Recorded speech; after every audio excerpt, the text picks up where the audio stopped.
Sa mga balitang tinutukan, tiniyak ng palasyo na mananagot ang sinumang sangkot sa pork barrel scam at wala silang sasantuhin.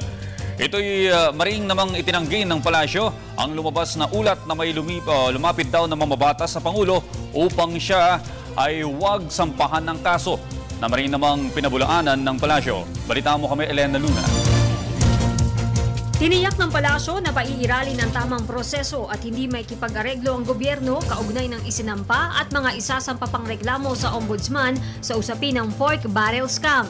I can guarantee that there's no compromise because once charges are filed, it's no longer with us, it's already with the ombudsman, and the ombudsman will have full discretion as to what charges will be filed against any particular individual, both as a legislator and both as an official of all those NGOs. Ito'y matapos sumabas sa kolum ng isang dyaryo ang umano'y paglapit sa Malacanang ng isang mambabae sa pork barrel scam para huwag siyang kasuhan. Kapalit nito, isusoli niya ang pera mula sa PDAP kasama ang interes, magre-resign sa pwesto at magpa-public apology. Ayon sa kolum, nabigo ang politiko sa panunuyo niya. Well, obviously kasi nga may nasampang kaso na po ngayon dito sa ombudsman. Pero hindi ko alam kung merong ganung pangyayari. But the fact remains that charges have already been filed by Secretary of Justice before the ombudsman. Kasabay nito, nanawagan ng palasyo sa mga Pilipino na huwag tumigil sa pagbabantay sa PDAP.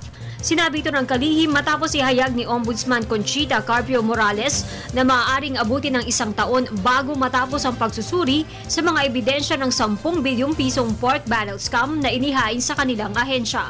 Huwag na ho natin kalimutan. Nasa obligasyon po ng ating taong bayan because we have an engaged citizenry. Let's not forget that these things have to be resolved. Para sa Telebisyon ng Bayan, Elena Luna.